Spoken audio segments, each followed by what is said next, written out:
Shalom Bapak Ibu dan Saudara yang kasih Tuhan. Memulai akhir pekan kita, mari kita membaca dan merenungkan firman Tuhan. Bacaan kita hari ini diambil dari kitab Yesaya pasal ke-37. Segera sesudah Raja Hizkia mendengar itu, dikoyakkannyalah pakaiannya dan diselubunginyalah badannya dengan kain kapung. Lalu masuklah ia ke rumah Tuhan. Disuruhnyalah juga Elyakim, kepala istana, Sebna, panitera negara, dan yang tua-tua di antara para imam, dengan berselubungkan kain kapung kepada Nabi Yesaya bin Amos. Berkatalah mereka kepadanya, beginilah kata Hizkia, hari ini hari kesesakan, hari hukuman dan penistaan. Sebab sudah datang waktunya untuk melahirkan anak, tetapi tidak ada kekuatan untuk melahirkannya. Mungkin Tuhan Allahmu sudah mendengar perkataan juru minuman agung yang telah diutus oleh Raja Asyur tuannya untuk mencela Allah yang hidup, sehingga Tuhan Allahmu mau memberi hukuman karena perkataan-perkataan yang telah didengarnya. Maka baiklah engkau menaikkan doa untuk sisa yang masih tinggal ini. Ketika pegawai-pegawai Raja Hizkia sampai kepada Yesaya, berkatalah Yesaya kepada mereka, beginilah kamu katakan kepada tuanmu, beginilah firman Tuhan. Janganlah engkau takut terhadap perkataan yang kau dengar, yang telah diucapkan oleh budak-budak Raja Asyur untuk menghujat aku. Sesungguhnya aku akan menyuruh suatu roh masuk di dalamnya, sehingga ia mendengar suatu kabar dan pulang ke negerinya. Aku akan membuat dia mati rebah oleh pedang di negerinya sendiri. Ketika juru minuman agung pulang, didapatinyalah Raja Asyur berperang melawan Libna, sebab sudah didengarnya bahwa raja telah berangkat dari Lakis. Dalam pada itu raja mendengar tentang Tirhaka, raja Ethiopia, berita yang demikian. Ia telah keluar berperang melawan engkau. Dan ketika mendengar itu, disuruhnyalah utusan-utusan kepada Hizkia dengan pesan, beginilah harus kamu katakan kepada Hizkia Raja Yehuda, janganlah Allahmu yang kau percaya itu memperdayakan engkau dengan menjanjikan Yerusalem tidak akan diserahkan ke tangan Raja Asyur. Sesungguhnya engkau ini telah mendengar tentang yang dilakukan raja-raja Asyur kepada segala negeri, yakni bahwa mereka telah menumpasnya. Masakan engkau ini akan dilepaskan? Sudahkah para Allah dari bangsa-bangsa yang telah dimusnahkan oleh nenek moyangku dapat melepaskan mereka, yakni Gozan, Haran, Rezef, dan Bani Eden yang ditelasar? Di manakah raja negeri Hamat dan Arpad, raja kota Serfawaim, raja negeri Hena dan Iwa? Hizkia menerima surat itu dari tangan para utusan lalu membacanya. Kemudian pergilah ia ke rumah Tuhan dan membentangkan surat itu di hadapan Tuhan. Hizkia berdoa kepada Tuhan, katanya, ya Tuhan semesta alam, Allah Israel yang bertahta di atas kerubim, hanya Engkau sendirilah Allah segala kerajaan di bumi. Engkaulah yang menjadikan langit dan bumi.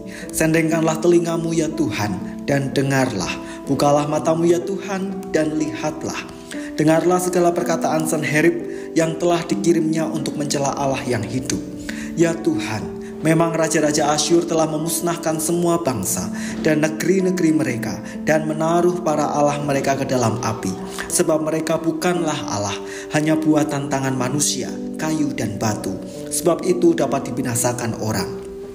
Maka sekarang ya Tuhan Allah kami, selamatkanlah kami dari tangannya, supaya segala kerajaan di bumi mengetahui bahwa hanya Engkau sendirilah Tuhan.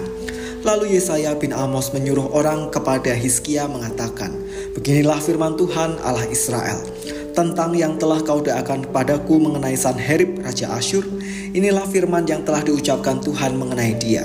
Anak darah, yaitu putri Sion, telah menghina engkau, telah mengolok-olokkan engkau, dan putri Yerusalem telah geleng-geleng kepala di belakangmu. Siapakah yang engkau cela dan engkau hujat? Terhadap siapakah engkau menyaringkan suaramu dan memandang dengan sombong-sombong? Terhadap yang Maha Kudus, Allah Israel. Dengan perantaraan hamba-hambamu engkau telah mencela Tuhan, dan engkau telah berkata, dengan banyaknya keretaku aku naik ke tempat-tempat tinggi di pegunungan, ke tempat yang paling jauh di gunung Libanon. Aku telah menebang pohon-pohon arasnya yang tinggi besar, pohon-pohon sanobarnya yang terpilih. Aku telah masuk ke tempat tinggi yang paling ujung, ke hutan pohon-pohonan yang lebat. Aku ini telah menggali air dan telah meminum air. Aku telah mengeringkan dengan telapak kakiku segala sungai di Mesir. Bukankah telah kau dengar bahwa aku telah menentukannya dari jauh hari dan telah merancangnya dari zaman purbakala? Sekarang aku mewujudkannya, bahwa Engkau membuat sunyi, senyap kota-kota yang berkubu menjadi timbunan batu. Sedang penduduknya yang tak berdaya menjadi terkejut dan malu. Mereka menjadi seperti tumbuh-tumbuhan di padang dan seperti rumput hijau, seperti rumput di atas sotoh atau gandum yang layu sebelum ia masak. Aku tahu jika engkau bangun atau duduk, jika keluar atau masuk, atau jika engkau mengamuk terhadap aku. Oleh karena engkau telah mengamuk terhadap aku, dan kata-kata keangkuhanmu telah naik sampai ke telingaku, maka aku akan menaruh kelikirku pada hidungmu dan kekangku pada bibirmu, dan aku akan memulangkan engkau melalui jalan dari mana engkau datang. Dan inilah yang akan menjadi tanda bagimu, hai Hizkia. Dalam tahun ini orang makan apa yang tumbuh sendiri, dan dalam tahun yang kedua apa yang tumbuh dari tanaman yang pertama. Tetapi dalam tahun yang ketiga menaburlah kamu, menuai, membuat kebun anggur dan memakan buahnya. Dan orang-orang yang terluput di antara kaum Yehuda, yaitu orang-orang yang masih tertinggal, akan berakar pula ke bawah dan menghasilkan buah ke atas. Sebab dari Yerusalem akan keluar orang-orang yang tertinggal, dan dari Gunung Sion orang-orang yang terluput. Giat cemburu Tuhan semesta alam akan melakukan ini. Sebab itu beginilah firman Tuhan mengenai Raja Asyur, ia tidak akan masuk ke kota ini dan tidak akan menembakkan panah ke sana. Juga ia tidak akan mendatanginya dengan perisai dan tidak akan menimbun tanah menjadi tembok untuk mengepungnya. Melalui jalan dari mana ia datang, ia akan pulang. Tetapi ke kota ini ia tidak akan masuk. Demikianlah firman Tuhan. Dan aku akan memagari kota ini untuk menyelamatkannya, oleh karena aku dan oleh karena Daud hambaku. Keluarlah malaikat Tuhan, lalu dibunuhnyalah 185.000 orang di dalam perkemahan Asyur. Keesokan harinya pagi-pagi, tampaklah semuanya bangkai orang-orang mati belaka. Sebab itu berangkatlah Sanherib, Raja Asyur dan pulang, lalu tinggallah ia di Nineve. Pada suatu kali ketika ia sujud menyembah di dalam kuil Nisroch Allahnya, maka Adramelek dan Sarezer anak-anaknya membunuh dia dengan pedang, dan mereka meloloskan diri ke tanah Ararat. Kemudian Esarhadon anaknya menjadi raja menggantikan dia. Tuhan meneguhkan. Utusan Sanherib, Raja Asyur, mengolok-olok Tuhan Allah Israel. Ia merendahkan dan menyamakan Tuhan dengan Allah lain yang berdiam diri ketika bangsa-bangsa dihancurkan oleh Asyur. Gertakan itu ditujukan untuk mengecilkan nyali Hizkia dan umat.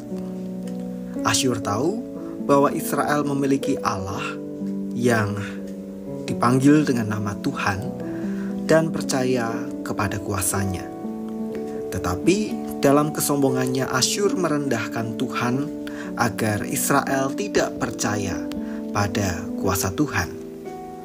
Bukti-bukti logis dipaparkan demi menguatkan olokannya bahwa Allah bangsa-bangsa lain tidak dapat berbuat apa-apa oleh kekuatan Asyur. Hizkia, raja yang melakukan pembaharuan itu, berseru kepada Tuhan, entah dalam rasa gentar atau sakit hati, karena nama Tuhan telah direndahkan. Ia memohon kepada Tuhan sambil berselubungkan kain kapung, agar Tuhan menyatakan kuasanya. Tuhan yang mendengarkan doa Hizkia menjawab melalui nubuatan Yesaya. Asyur tidak akan memasuki wilayah Hizkia.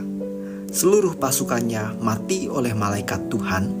Bahkan Sanherib, sang raja Asyur itu, akan mengalami kematian di tangan anak-anaknya, dan nubuatan itu terbukti.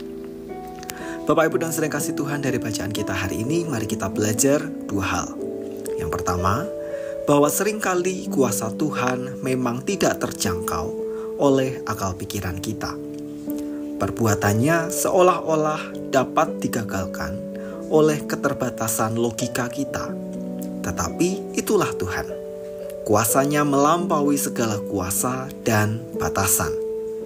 Percayalah, untuk segala sesuatu yang kita gumuli, Ia sanggup bertindak dengan cara yang tidak kita duga. Kedua, tindakan Tuhan bukan bertujuan untuk membela namanya. Tindakan Tuhan justru punya tujuan yang lebih mendalam, yaitu agar kita semakin beriman kepadanya. Ia menguatkan kita melalui perbuatannya. Kita yang semula gentar, malu, takut, atau ciut hati, dikuatkan oleh karyanya. Maka, pertolongan Tuhan bukan dimaksudkan untuk menyombongkan diri, menyombongkan iman kita, atau membela Tuhan, melainkan untuk meneguhkan dan menguatkan iman kita sendiri. Bukti bahwa Tuhan ada dan kuasanya tersedia bagi kita. Dan tentu itu lebih dari cukup untuk menguatkan iman kita kepadanya, agar ke depan ketika kita mengalami pergumulan, kita masih ingat bahwa Tuhan yang pernah berkarya itu tentu masih dan sedang berkarya untuk kita. Mari kita berdoa. Ajar kami ya Tuhan melalui karyamu, perbuatan tanganmu dalam kehidupan kami hari lepas hari, di tengah berbagai pergumulan yang kami hadapi, untuk tetap beriman kepadamu, bahkan semakin menguatkan iman kami. Dan biarlah melalui kesaksian hidup kami, boleh menguatkan pula orang-orang di sekeliling kami, bahkan mengenalkan nama Tuhan yang penuh kuasa itu kepada banyak orang. Akhir pekan ini kami serahkan kepada pimpinanmu dalam segala aktivitas dan kegiatan kami. Tuhan kiranya melindungi dan memberkati. Di dalam nama Tuhan Yesus kami berdoa.